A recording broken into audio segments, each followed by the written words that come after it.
Hi అండి, అందరికీ నమస్కారం. మళ్ళీ నా ఫ్రెండ్ ఇంకో కొత్త వంటని నాకు పంపించింది. అది మీతో షేర్ చేసుకుంటున్నాను. చూసేయండి, ఇది హాట్ స్పైసీ పాస్తా. చాలా టేస్టీగా ఉంటుంది.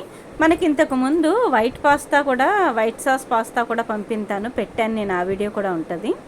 ఇప్పుడు చూసారు కదా, షెజ్వాన్ సాస్ తోటి మంచి టేస్ట్ వచ్చిందట. అందుకని ఏమేమి వేసిందో చెప్తున్నాను చూడండి. క్యారెట్, క్యాప్సికమ్, టమాటా, ఆనియన్, గ్రీన్ చిల్లీ, కరివేపాకు వేసి మంచిగా వేపుకొని షెజ్వాన్ చీజ్ వేసుకుని సాస్ బాగా వేసింది. ఒక 2-3 స్పూన్స్ వేసుకుంది. ఈలోపు మనం పాస్తాను కూడా మంచిగా ఉడకబెట్టేసి చిల్లులు గిన్నెలో వేసుకుని వడబెట్టుకుని పెట్టుకోవాలండి. ఆ తర్వాత మనం టమాటా సాస్ వేసింది చూసారా. మీకు ఈ వీటిల్లో టమాటా సాస్ ఎంత వేసుకుంటే అంత బాగుంటుందండి. సాస్లు వాడే ఫుడ్లో కొంచెం సాల్ట్ మాత్రం చూసుకుని వేసుకోవాలి. మనకి ఏ సాస్ వాడినా దాంట్లో మ్యాక్సిమం కొంత సాల్ట్ ఉంటుందండి. దానివల్ల మీరు ఏదైనా చైనీస్ ఫుడ్ లాంటివి చేసేటప్పుడు సాస్ వాడారనుకోండి, సాల్ట్ మాత్రం చెక్ చేసి వేసుకోండి. ఓకేనా.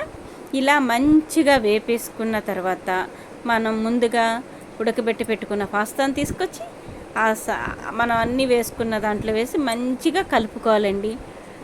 సాసు బాగా పట్టాలండి ఆ పాస్తా పీసులు అన్నిటికి.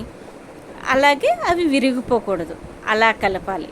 అంత మంచిగా కలుపుకొని ఒక్క 2 నిమిషాలు అంతా పట్టే వరకు కలిపి కొంచెం వేగనివ్వాలి. మన ఛానల్లో మా ఫ్రెండ్ పంపిందే ఇంకోటి వైట్ సాస్తో పాస్తా కూడా ఉంటుంది, తప్పకుండా చూడండి. ఇప్పుడు చిల్లీ ఫ్లేక్స్ వేసేసింది లాస్ట్ అండ్ ఫైనల్. తర్వాత గార్లిక్, వెల్లుల్లి ఒలిచి పెట్టుకొని జస్ట్ కొంచెం క్రష్ చేసి మధ్యలో వేసిందండి.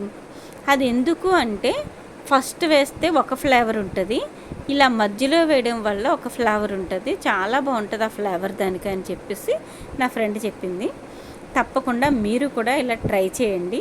ఇంకా లాస్ట్గా కొత్తిమీర వేసి గార్నిష్ చేసేసుకోవడమే. ఇంకా ప్లేటింగ్ చూసారా, ఆనియన్స్, టమాటా కెచప్తో ప్లేటింగ్ అయిపోయింది. ఎలా ఉందో తప్పకుండా కామెంట్ చేయండి.